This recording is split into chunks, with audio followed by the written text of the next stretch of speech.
ધોરણ 12 એસપીસીસી વિભાગ 2નું બીજું પ્રકરણની આપણી ચર્ચા શરૂ છે। મિત્રો, છેલ્લા પીરિયડની અંદર આપણે અભ્યાસની અંદર જે શેરની ફેરબદલી એટલે કે મૂર્ત સ્વરૂપ અને અમૂર્ત સ્વરૂપની જે ફેરબદલીઓ વિશે અભ્યાસ કરેલો હતો।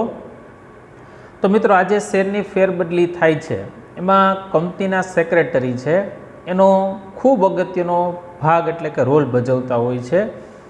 મિત્રો, કંપનીના સેક્રેટરી છે એ આપ ધોરણ 11ની અંદર પણ શીખી ગયેલા હતો કે જે શેરની ફેરબદલીઓ આવે અથવા શેર જપ્તીની પ્રક્રિયાઓ આવે ત્યારે કંપનીની અંદર એના સેક્રેટરી છે ખૂબ અગત્યનું કાર્ય કરતા હોય છે।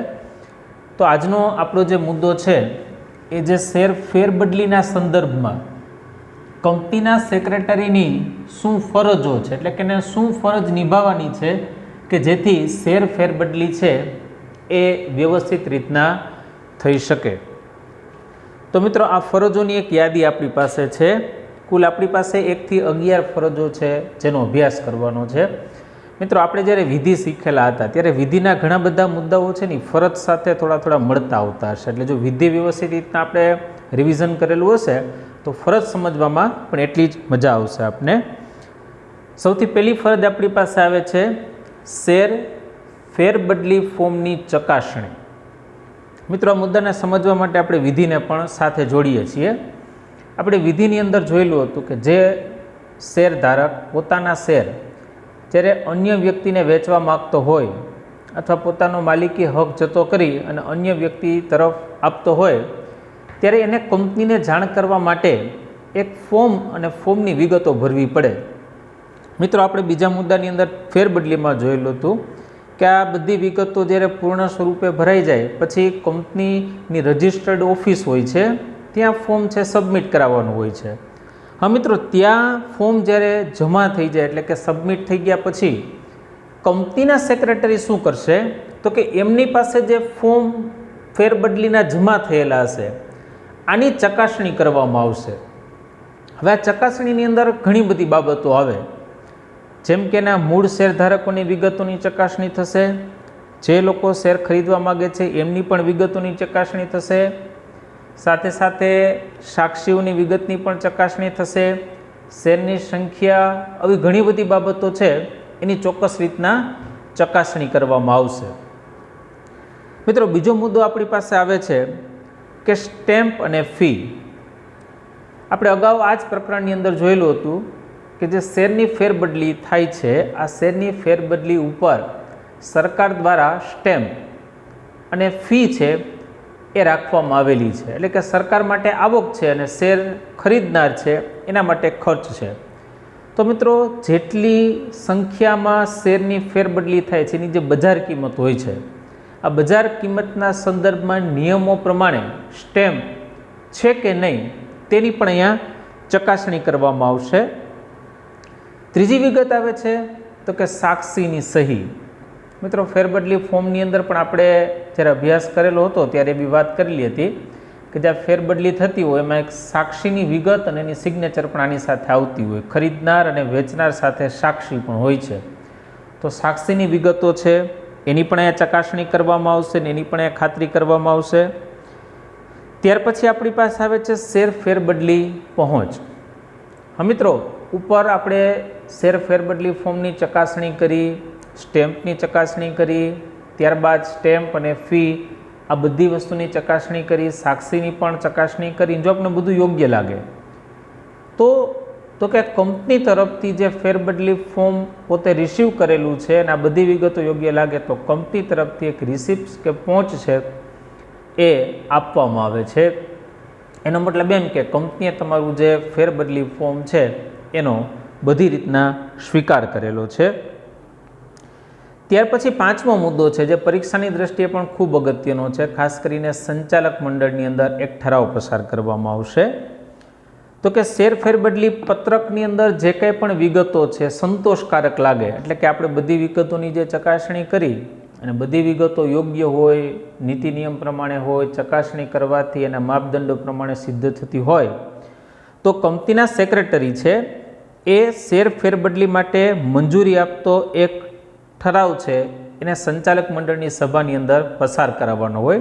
એટલે કે આ મંજૂરી છે એની ઉપર એક પ્રકારની મોહર મુકાવવાની હોય છે. આ કાર્ય છે એ સંચાલક મંડળ અને સેક્રેટરી બંને સાથે મળીને કરવાનું હોય છે, પણ સેક્રેટરી છે એ આ કાર્યની અંદર ખૂબ અગત્યનો ભાગ ભજવતા હોય છે. છઠ્ઠો મુદ્દો આપણી પાસે આવે છે શેર ફેરબદલી પત્રકમાં જરૂરી નોંધ કરવી. હવે મિત્રો, જ્યારે સંચાલક મંડળની અંદર ફેરબદલીના બધી વિગતો યોગ્ય હોય અને ત્યારબાદ જે ઠરાવ પસાર કરવામાં આવે ત્યારબાદ સેક્રેટરી છે એ ફેરબદલી પત્રકની યોગ્ય નોંધ કરતા હોય છે કે જેથી કેટલા પ્રકારના શેર છે એ ફેરબદલી માટે મંજૂર થયેલા છે. અને સાતમો મુદ્દો આવે છે સભ્ય પત્રકમાં નોંધ. મિત્રો, જ્યારે શેરની ફેરબદલી થાય છે, શેરની ફેરબદલી એટલે કે માલિકી હક છે એક વ્યક્તિ જતો કરે છે અને બીજો વ્યક્તિ માલિકી હક મેળવતો હોય છે. એટલે કે માલિકી હક જતો કરે છે અને માલિકી હક મેળવે છે ત્યારે સભ્યપત્રકની અંદર પણ જૂના જે સભ્યો હોય છે એમનું નામ રદ કરવામાં આવશે અને નવા સભ્યનું નામ છે સભ્યપત્રકમાં નોંધ કરવામાં આવશે. ત્યારબાદ આવે છે શેર ફેરબદલીની મંજૂરીની નોટિસ મોકલવી. મિત્રો, આખી પ્રક્રિયા જ્યારે પૂર્ણ થાય છે ત્યારે ખૂબ અગત્યની વસ્તુ છે કે શેરની જે મંજૂરી થયેલી છે, એટલે કે શેર ફેરબદલી માટે જે મોહર લાગી ગયેલી છે, મંજૂરી લાગી ગયેલી છે, એ નવા શેરધારકોને નોટિસ દ્વારા જાણ કરવામાં આવશે કે તમે જે ફેરબદલી માટે અમને અરજી મોકલેલી હતી એ અમે પહેલાં માપદંડો ચેક કરેલા છે, ત્યારબાદ સંચાલક મંડળની અંદર ઠરાવ પસાર કરેલો છે અને ત્યારબાદ એક મંજૂરી પૂરી કરેલી છે જે અંગેની જાણ કરતી આ નોટિસ છે. નવમો મુદ્દો આવે છે નવા શેર પ્રમાણપત્ર તૈયાર કરવા. મિત્રો, શેર સર્ટિફિકેટ છે કે જેની અંદર જૂના શેરધારકનું નામ બદલી અને નવા શેરધારકનું નામ છે એ મૂકવામાં આવશે. એટલે કે નવા શેરધારકના નામે હવે નવા શેર પ્રમાણપત્ર છે એ તૈયાર કરવાની ફરજ કંપની સેક્રેટરીની છે. ત્યારબાદ નવા શેરધારકોને પ્રમાણપત્ર આપવું. મિત્રો, કંપનીની અંદર જ્યારે નવા શેરધારકો દાખલ થાય છે ત્યારે નવા શેરધારક માટે નવા શેરના પ્રમાણપત્ર તૈયાર કરી અને તેની પહોંચને આધારે શેર પ્રમાણપત્ર મેળવી લેવા માટે એક જાણ કરવામાં આવે છે, અથવા તો પહોંચને આધારે નવા પ્રમાણપત્ર જે સરનામું જણાવેલું હોય છે તે જગ્યાએ પહોંચતા પણ કરવામાં આવે છે. અને છેલ્લો મુદ્દો છે નિયમન પત્રની જોગવાઈનું પાલન. એ મિત્રો, શેરની ફેરબદલી છે એ આંતરિક બાબત છે અને આ આંતરિક બાબત હોવાથી નિયમન પત્રની અંદર આ શેરની ફેરબદલી અંગેની જોગવાઈઓ નક્કી કરેલી હોય છે. તો કંપનીના સેક્રેટરીએ હંમેશા એક વસ્તુનું ધ્યાન રાખવાનું છે કે આવેદનપત્ર છે, નિયમન પત્ર છે અને કંપની ધારો છે, આની જે કંઈ પણ જોગવાઈઓ જે તે મુદ્દા માટે લાગુ પડતી હોય એ બધા જ મુદ્દાઓ અથવા તો જોગવાઈનું પાલન થયેલું છે કે નહીં, અથવા એક પણ જોગવાઈનું ઉલ્લંઘન થયેલું નથી ને, આ બાબતની એને ખાતરી કરવાની હોય છે. તો મિત્રો, આ કંપનીના જે સેક્રેટરી હતા એમની ફરજો હતી. એમની શેની ફરજો હતી? તો કે શેરની ફેરબદલી અંગેની ફરજો. આપણે આ મુદ્દાઓને એકવાર આપણે ઝડપથી રિવિઝન કરીએ. તો કે પહેલો મુદ્દો આપણી પાસે આવે છે શેર ફેરબદલીના ફોર્મની ચકાસણી કરવી. જો ચકાસણી યોગ્ય લાગશે તો તરત જ એની ઉપર સ્ટેમ્પ અને ફીની વિગતો પણ જોવામાં આવશે. આ પણ ઓકે હશે તો તરત જ સાક્ષીની સહી કરવામાં આવશે, તો સાક્ષીની સહીની ચકાસણી કરવામાં આવશે. જો ત્રણેય વિગતો યોગ્ય લાગશે તો કંપની તરફથી સેક્રેટરી દ્વારા જે પહોંચ છે એ જે તે વ્યક્તિ ઉમેદવાર છે એને આપવામાં આવશે. ત્યારબાદ સંચાલક મંડળની અંદર ઠરાવ પસાર કરીને આ ફેરબદલી છે એને મંજૂર કરવામાં આવશે. ત્યારબાદ શેરની જે ફેરબદલી છે એના પત્રકમાં જરૂરી નોંધ કરવામાં આવશે, એટલે કે કયા પ્રકારના શેરની ફેરબદલી થઈ છે. સભ્ય પત્રકમાં પણ નોંધ કરવામાં આવશે અને શેર ફેરબદલી અંગેની નોટિસ દ્વારા જે તે શેરધારક છે એમને જાણ કરવામાં આવશે. ત્યારબાદ નવા શેર પ્રમાણપત્ર તૈયાર કરવામાં આવશે અને નવા શેરધારકોને પ્રમાણપત્ર છે પહોંચાડવામાં આવશે. અને છેલ્લું છે નિયમન પત્રની જોગવાઈ છે એને તપાસ કરવામાં આવશે અને ચકાસવામાં આવશે. મિત્રો, આપણે અગાઉ કંપનીની અંદરના જે સેક્રેટરી હતા એની શેર ફેરબદલી અંગેની જે કાંઈ ફરજો હતી એની ચર્ચા કરી. હવે મિત્રો, આપણું જે ચેપ્ટર છે એનું બીજું હેડિંગ છે કે જે કાયદાકીય રીતના શેરને કેવી રીતના ફેરવવા, એટલે કે કાયદેસર હસ્તાંતરણની પ્રક્રિયા. તો આજે આપણે આ મુદ્દા ઉપર શીખીશું. મિત્રો, સામાન્ય રીતના શેરની ફેરબદલી છે ને એ સ્વૈચ્છિક અને કાયદાકીય આ બે રીતના હોય છે. એમાં સ્વૈચ્છિકનું ધોરણ હતું એ આપણે પૂર્ણ કર્યું છે અને એની ફરજોનો હમણાં આપણે અભ્યાસ કર્યો. આજે આપણે અમુક એવા કારણો ઉદ્ભવતા હોય કે જેને કારણે કાયદાને અનુરૂપ અથવા કાયદાની પ્રક્રિયા કરી અને શેર છે એનું હસ્તાંતરણ કરવામાં આવે છે. તો સૌથી પહેલાં આપણે એના અર્થને સમજીએ. અર્થ આપણી પાસે એકદમ સ્પષ્ટ આપેલો છે, એને આપણે જોઈએ. મિત્રો, જ્યારે શેરની માલિકી હક આપોઆપ ફેરબદલી થાય એને ફરજિયાત કાયદાકીય હસ્તાંતરણ, આ શબ્દ યાદ રાખો, ફરજિયાત કાયદાકીય હસ્તાંતરણ. હસ્તાંતરણ એટલે કે શેરનો માલિક એક અન્ય વ્યક્તિ પાસે જાય છે, એટલે કે ફરજિયાત કાયદાકીય હસ્તાંતરણ થયું તેમ આપણે કહી શકીએ. હવે આપણે એક પ્રશ્ન થાય કે આ ફરજિયાત કાયદાકીય હસ્તાંતરણ ક્યારે કરવું પડે, અથવા એવી કઈ બાબત આવે કે જેને કારણે આપણે ફરજિયાત કાયદાકીય હસ્તાંતરણ કરવું પડે? મિત્રો, સ્વૈચ્છિકના તો ઘણા બધા કારણો હોઈ શકે. જેમ કે કોઈ વ્યક્તિ છે ને રોકડની જરૂર છે, અથવા એને અન્ય કંપનીની અંદર પોતાના શેરનું રોકાણ કરવું છે, પોતાની શેરની રકમ જેટલું રોકાણ કરવું છે, તો મિત્રો એ માર્કેટની અંદર પોતાના શેર વેચી શકે છે. પણ ફરજિયાત ક્યારે? તો કે એના કારણે પણ આપણી પાસે છે. એમાં સૌથી પહેલું કારણ છે શેર ધારકનું અવસાન થાય. મિત્રો, જેણે શેર ધારણ કરેલા છે એનું કોઈ પણ કારણથી અવસાન થાય ત્યારે કંપનીની અંદર એમના નામે શેર બોલતા હશે, ટૂંકમાં એના નામે કંપનીની અંદર શેર રજિસ્ટર્ડ હશે. એક એ બાબત. બીજું, અદાલત દ્વારા કોઈ પણ વ્યક્તિ છે એ નાદાર જાહેર થાય. એટલે કે કોઈ વ્યક્તિ છે એને અદાલતની અંદર અરજી કરેલી હોય અને પોતે એના યોગ્ય પુરાવાને આધારે અદાલત જે તે વ્યક્તિને આર્થિક રીતના નાદાર જાહેર કરે ત્યારે પણ એ વ્યક્તિના નામના શેર જે તે કંપનીની અંદર પોતાના રજિસ્ટર્ડ બોલતા હોય છે. ત્રીજી ઘટના એવી છે કે અદાલત કોઈ પણ વ્યક્તિને અસ્થિર મગજના જાહેર કરે. મિત્રો, કોઈ પણ વ્યક્તિ છે એને અસ્થિર મગજનો જાહેર કરે તો આવા સંજોગો છે વ્યક્તિનું અવસાન થાય, કોઈને અદાલત દ્વારા નાદાર જાહેર કરવામાં આવે અથવા અદાલત દ્વારા અસ્થિર મગજના જાહેર કરવામાં આવે. આ ત્રણ એવા કારણ છે કે જેને કારણે આપણે કાયદાકીય હસ્તાંતરણ છે એમની જરૂરિયાત ઊભી થશે. એટલે કે કાયદાની અંદર આ જે કંઈ પણ વસ્તુ આપણે કીધી છે ત્યારે એક વ્યક્તિ, એટલે કે આમાંની કોઈ પણ ઘટના બનેલો વ્યક્તિ છે એ પોતાના શેરના માલિકી હક અન્ય વ્યક્તિઓની તરફેણમાં કાયદાની રૂએ જતા કરવા પડશે. મિત્રો, આમાં સ્વૈચ્છિક નથી, ઈચ્છાથી નથી. આમાં ઈચ્છા હોય કે ન હોય એવું નથી, પણ કાયદાએ આ વસ્તુ આપને આપેલી છે. એટલે કે કોઈ પણ શેરધારક છે નાદાર, અસ્થિર મગજ કે જો અવસાન થાય તો એમના યોગ્ય વ્યક્તિ તરફ એ શેર છે એને જતા કરવા પડે. તો મિત્રો, આપણે આજે એના સંજોગો છે, 5 સંજોગો છે એનો આપણે અભ્યાસ કરવાનો આવશે. 5 સંજોગોને આપણે જોઈએ તો કે પહેલો સંજોગ આપણી પાસે આવે છે, શેર હોલ્ડરે વસિયતનામું ન કર્યું હોય અને કાયદેસરનો વારસદાર હોય. મિત્રો, 2 વસ્તુ છે કે જો શેર હોલ્ડર છે એનું વસિયતનામું ન કર્યું હોય પરંતુ એનો કાયદેસરનો વારસદાર હોય. સૌથી પહેલાં આપણે વસિયતનામાને ટૂંકમાં સમજીએ. આપણે વારસદાર શબ્દથી પરિચિત છીએ. હવે કોઈ પણ વ્યક્તિ છે એનું મૃત્યુ થાય એટલે કે એની ગેરહાજરીની અંદર એની જે કાંઈ પણ સ્થાવર મિલકતો છે એનું સંચાલન કેવી રીતના કરવું એ જે તે વ્યક્તિએ પોતાના જીવનકાળ દરમિયાન યોગ્ય નોંધણી કરાવી અને એની રજિસ્ટ્રેશન કરાવેલું હોય એને આપણે સામાન્ય રીતના વસિયતનામું એમ કહી શકીએ. પણ અમુક સંજોગોની અંદર એવું કીધું છે કે શેર હોલ્ડરે વસિયતનામું ન કર્યું, એટલે કે જીવન સમય દરમિયાન એને આ પ્રક્રિયા નથી કરેલી, પરંતુ એનો કાયદેસરનો વારસદાર છે. જે કાયદાની અંદર વારસદારની વ્યાખ્યાઓ આપવામાં આવી છે મુજબ એનો વારસદાર હોય તો શું? તો આપણે એને જોઈએ. કેટલીક વાર શેરધારકે વસિયતનામું ન કર્યું હોય અને તેનું અવસાન થાય ત્યારે કાયદેસરના વારસદારને વારસા પ્રમાણપત્ર, આ શબ્દ ખાસ યાદ રાખો, વારસા પ્રમાણપત્રને આધારે જે તે વ્યક્તિના મૃત્યુના બાદ એમની મિલકતમાં જો શેર હોય તો એના વારસદારના નામે ટ્રાન્સફર કરવામાં આવશે, એટલે કે ફેરબદલ કરવામાં આવશે.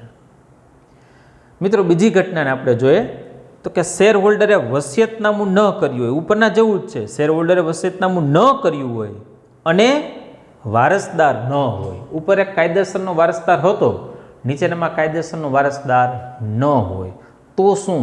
તો એને આપણે જોઈએ. ઘણી વખત મિત્રો એવું પણ બનતું હોય છે કે શેર હોલ્ડરે વસિયતનામું ન કર્યું હોય અને તેનો કોઈ વારસદાર પણ ન હોય ને એવા સંજોગોમાં શેર હોલ્ડર છે એનું મૃત્યુ થાય તો શેરનો વહીવટ કરવા માટે અદાલત વહીવટદાર, જેને સામાન્ય રીતના રિસીવર તરીકે ઓળખી શકાય છે, આની નિમણૂક કરે છે. કારણ કે એમનો કોઈ વારસદાર નથી, તો એમની સ્થાવર મિલકતનું શું, તો કે અદાલત દ્વારા એમની મિલકતો છે એ વહીવટદાર દ્વારા એટલે કે રિસીવર છે એમની નિમણૂક કરે છે. અને મિત્રો આ જે વહીવટદાર કે રિસીવર હોય છે એ શેરના લેવડ દેવડનો હક પ્રાપ્ત કરે છે. ત્રીજી વસ્તુ આવે છે શેરધારક નાદાર જાહેર થાય. આપણા મુદ્દાની અંદર આપણે જોઈ લઉં કે અદાલત દ્વારા નાદાર જાહેર થાય. આપણે અવસાનની બે બાબત જોઈએ, હવે આપણે અદાલત દ્વારા નાદાર જાહેર થાય. મિત્રો વ્યક્તિ અદાલત દ્વારા નાદાર જાહેર થયો છે, એનું મૃત્યુ નથી થયું, એટલે વારસદાર કે વસિયતનામું આવા શબ્દોનો ઉલ્લેખ નહીં આવે, પણ એ જો નાદાર જાહેર થાય તો શું, તો કે ત્રીજી ઘટનાને જોઈએ. શેરધારકને અદાલત દ્વારા નાદાર જાહેર કરેલો હોય ત્યારે અદાલત રિસીવરની નિમણૂક કરે છે અને ખાસ કરીને નાદાર થયેલા વ્યક્તિના શેર આવા રિસીવર એટલે કે એક પ્રકારનો આ શેર મેળવનાર વ્યક્તિ હોય છે જેની નિમણૂક અદાલત દ્વારા ચોક્કસ દસ્તાવેજોના આધારે કરવામાં આવે છે. એમના નામે આ બધા જ શેર છે ટ્રાન્સફર થઈ જશે. આ માટે રિસીવરે જે અદાલત દ્વારા એક નિમણૂક પત્ર રિસીવરને આપવામાં આવેલું હોય છે કે તમે XYZ વ્યક્તિ જે નાદાર થયેલો છે એના બદલાના તમે રિસીવર છો, એનો નિમણૂક પત્ર અદાલત આપે. આ નિમણૂક પત્રને કંપનીને દર્શાવવો પડે, એટલે કંપની એ નિમણૂક પત્રને આધારે સૌથી પહેલાં ખરાઈ કરશે અને ખરાઈ જો યોગ્ય લાગશે તો જે નાદાર થયેલા વ્યક્તિના શેર છે આ રિસીવરના નામે પોતે હસ્તાંતરણ કરશે. ચોથી ઘટના જોઈએ કે શેરધારક અસ્થિર મગજનો જાહેર થયો હોય. આપણી પાસે ઘટના છે કે ભાઈ અદાલતની અંદર અદાલત દ્વારા અસ્થિર મગજનો જાહેર થાય, તો આપણે એની પણ વાત કરીએ. તો કે શેરધારક અસ્થિર મગજનો જાહેર થાય ત્યારે અદાલત એના માટે વાલી અથવા ટ્રસ્ટી, મિત્રો અસ્થિર મગજનો જાહેર થવું એ કુદરતી ઘટના છે, તો આવી ઘટનાની અંદર વાલી અથવા ટ્રસ્ટી, વાલી અને ટ્રસ્ટી એ શું છે તો કે એને સંભાળનાર છે. કોઈ વ્યક્તિ અસ્થિર મગજનો જાહેર થઈ જાય તો એની કેર લેનાર કોઈ વ્યક્તિ હશે એને આપણે વાલી અથવા કોઈ ટ્રસ્ટી હશે કે જે તેના વતી કામ કરતા હશે. આ વાલી કે ટ્રસ્ટીની નિમણૂક કરે છે. આવા વાલી કે ટ્રસ્ટીને અદાલતનો નિમણૂક પત્ર કંપનીમાં રજૂ કરવો પડે છે. મિત્રો ઉપરની પ્રક્રિયાની જેમ જ અદાલત છે વાલી કે ટ્રસ્ટીને એક ઓર્ડર આપશે, એક નિમણૂક પત્ર આપશે કે તમે XYZ વ્યક્તિના વાલી અથવા ટ્રસ્ટી છો, પણ કંપનીને તો કે કંપનીએ તમારે નિમણૂક પત્ર દ્વારા જાણ કરવી પડશે કે અમે XYZ વ્યક્તિ છે એમના વાલી અથવા ટ્રસ્ટી છીએ. તો મિત્રો ત્યારબાદ કંપની છે એ જે વાલી કે ટ્રસ્ટીની નિમણૂક થયેલી હોય એના નામે અસ્થિર મગજના વ્યક્તિના શેર છે એને ટ્રાન્સફર કરી દેશે. હવે પછીનો કિસ્સો છે એકલ વ્યક્તિ કંપનીમાં જે તે વ્યક્તિનું મૃત્યુ થાય. ધોરણ 11ની અંદર આપણે એકલ વ્યક્તિની કંપનીનો સંદર્ભ આપણે શીખીને આવ્યા છે. મિત્રો એકલ વ્યક્તિ કંપનીમાં સૌથી પહેલાં જે મેન વ્યક્તિ હોય એની સાથે સાથે જ એના વારસદારની નિમણૂક થાય જ છે, બરાબર. તો જો મુખ્ય વ્યક્તિનું મૃત્યુ થાય એવા સંજોગોની અંદર એના વારસદાર હોય છે, એને યોગ્ય પ્રમાણપત્ર આપીને એની ખરાઈ કરી અને એ મુખ્ય વ્યક્તિ જે મૃત્યુ પામેલા છે એમના શેર એમના વારસદારના નામે હસ્તાંતરણ કરવામાં આવે છે.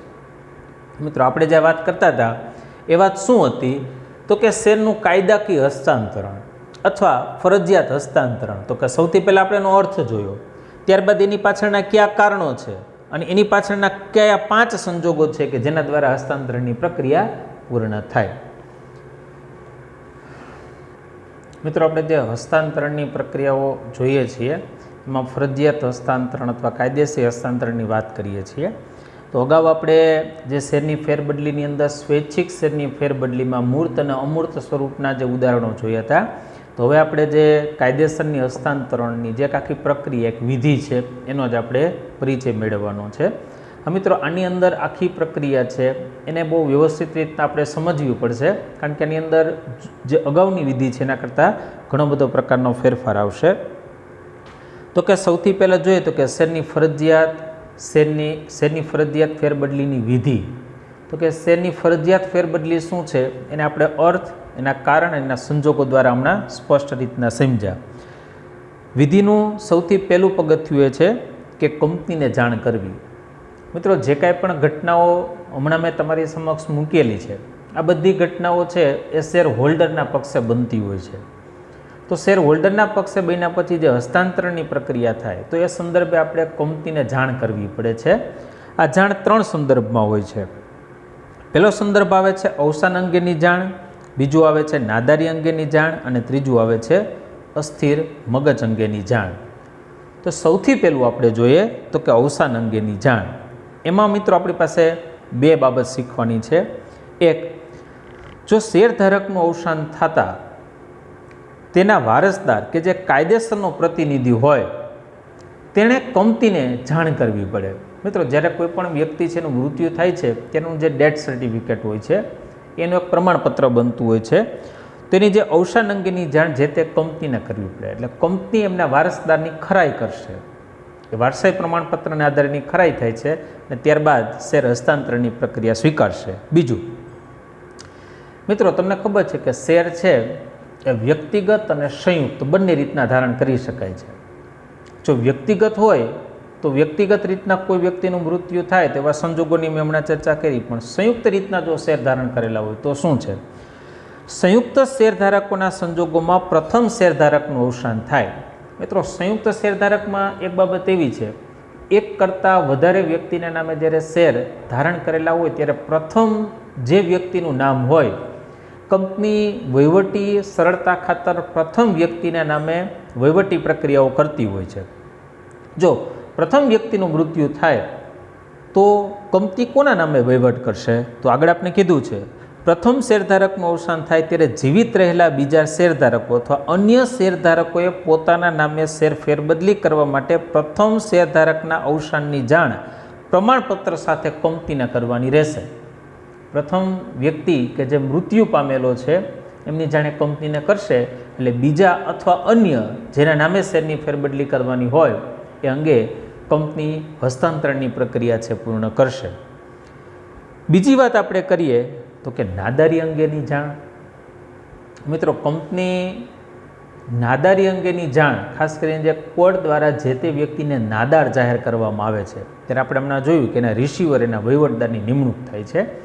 તો જે તે રિસીવર અથવા વહીવટદાર હોય છે એને પણ કંપનીને જાણ કરવી પડતી હોય છે કે હું XYZ વ્યક્તિના રિસીવર છું અથવા એનો વહીવટદાર છું. ત્યારબાદ કંપની ખરાઈ કરી અને જે તે રિસીવર અથવા વહીવટદારના નામે શેર છે ટ્રાન્સફર કરતી હોય છે.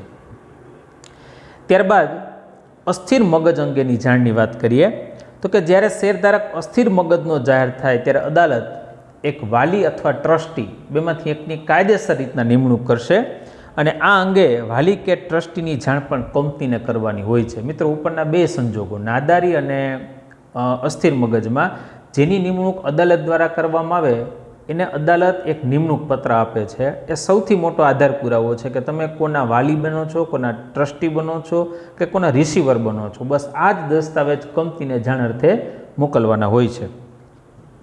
હા મિત્રો, નંબર 2 કે જે માલિકી હકની ખરાઈ કરવી. બધા મુદ્દાઓને આ મુદ્દાની અંદર ખરાઈ અર્થે રાખવામાં આવશે. એટલે કે કંપનીના સભ્યના અવસાન હોય, નાદારી હોય કે અસ્થિર મગજ અંગે જે કંઈ પણ માહિતી પ્રાપ્ત થયેલી છે એ અદાલતે જે હુકુમનામું આપેલું છે અથવા અધિકારપત્ર આપેલો હોય તેની સૌથી પહેલાં ચકાસણી કંપની દ્વારા કરવામાં આવશે. એટલે કંપની ક્રોસ વેરિફિકેશન અદાલતની અંદર કરશે કે અમે આના નામે શેર ટ્રાન્સફર કરીએ અથવા કરવા છે તેના માટેની ખરાઈ એટલે કે એક પ્રકારની કાયદેકીય પ્રક્રિયા છે એને પૂર્ણ કરવામાં આવશે. ત્રીજો મુદ્દો જોઈએ તો કે કંપની દ્વારા નોટિસ. મિત્રો, રિસીવર વારસદાર દ્વારા અપાયેલા પ્રમાણપત્ર હોય, હુકમનામું હોય છે, હુકમનામું અદાલત દ્વારા આપવામાં આવે છે અથવા અધિકારપત્રોની ચકાસણી કર્યા પછી જો કંપનીને ઉપરોક્ત દસ્તાવેજો સંતોષકારક માલુમ પડે, આ બધા દસ્તાવેજોની ખરાઈ થઈ અને ઓકે છે, એમાં કોઈ પણ પ્રકારનો પ્રોબ્લેમ અથવા વાંધાજનક બાબત જણાયેલી નથી એટલે કે સંતોષકારક છે, તો કાયદેસરના પ્રતિનિધિને સૂચના પણ મોકલવામાં આવશે. જેનો મુખ્ય વ્યક્તિ છે એને સૂચિત પણ કરવામાં આવશે. ત્યાર પછી આવે છે સંચાલક મંડળની અંદર ઠરાવ. મિત્રો, આપ બધા જાણો છો કે જ્યારે શેરને હસ્તાંતરણની પ્રક્રિયા થતી હોય ત્યારે સંચાલક મંડળ છે એ અંગે ખાસ ઠરાવ પસાર કરતા હોય છે. એટલે કે આ ઠરાવની અંદર આ બધી જ ફેરબદલીની મંજૂરીઓ છે એ આપવાની પ્રક્રિયા પૂર્ણ થતી હોય છે. નોટિસનો જવાબ મળ્યા પછી કંપની કાયદેસરના પ્રતિનિધિના નામે શેરની ફેરબદલીનો એક ઠરાવ પસાર કરે છે. આ ઠરાવ કર્યા બાદ શેર ફેરબદલી પત્રકમાં જરૂરી નોંધ કરવામાં આવશે. એનો મતલબ એમ કે રિસીવર હશે, વાલી હશે અથવા ટ્રસ્ટી હશે, એ ફેરબદલી પત્રકની અંદર એની યોગ્ય નોંધ કરવામાં આવશે. મિત્રો, જ્યારે શેર ફેરબદલીની પ્રક્રિયા પૂર્ણ થાય છે, આ બધા જાણો છો, ત્યારે પ્રમાણપત્ર આવે છે. એટલે કે જે વ્યક્તિના નામે અથવા જે વાલી, ટ્રસ્ટી કે વારસદાર હોય એના નામે શેર ટ્રાન્સફર કરવામાં આવે છે, ત્યારે એને ચોક્કસ પ્રમાણપત્ર આપવું પડે છે કે હવેથી કંપનીની અંદર આ વ્યક્તિ છે એ પોતે શેરની ફેરબદલી કરી શકશે. તો નવું પ્રમાણપત્ર આપી અને સભ્યપત્રકમાં નોંધ કરવી. શેર ફેરબદલીની મંજૂરીનો ઠરાવ થયા બાદ જે નવું સભ્ય છે એમનું નામ સભ્યપત્રકમાં દાખલ થશે, જે કાયદેસર પ્રક્રિયાનો એક ભાગ છે. અને તૈયાર થયેલું નવું શેર પ્રમાણપત્ર મેળવી લેવા માટે પત્ર દ્વારા એમના રિસીવર હશે અથવા એના વહીવટદાર હશે, ટ્રસ્ટી હશે, વાલી હશે, એને જાણ કરવામાં આવે છે. તો મિત્રો, આ પ્રકરણની અંદર આપણે જે શેરની ફેરબદલીની પ્રક્રિયા હતી એને આપણે બે અલગ અલગ રીતના માળખાની અંદર જોઈ. પહેલાં આપણે સ્વૈચ્છિક જોયું, ત્યાર પછી આપણે કાયદેસર હસ્તાંતરણ એટલે કે ફરજિયાત શેર ફેરબદલીની વિધિ છે એના વિશેનો પણ અભ્યાસ કરેલો છે. સાથે સાથે કંપનીના જે સેક્રેટરી છે એની ફરજોનો પણ આપણે અભ્યાસ કરેલો છે. તો મિત્રો, બધા મુદ્દાઓને એકવાર વ્યવસ્થિત રીતના તૈયાર કરશો તો પરીક્ષા માટે ખૂબ ઉપયોગી થશે.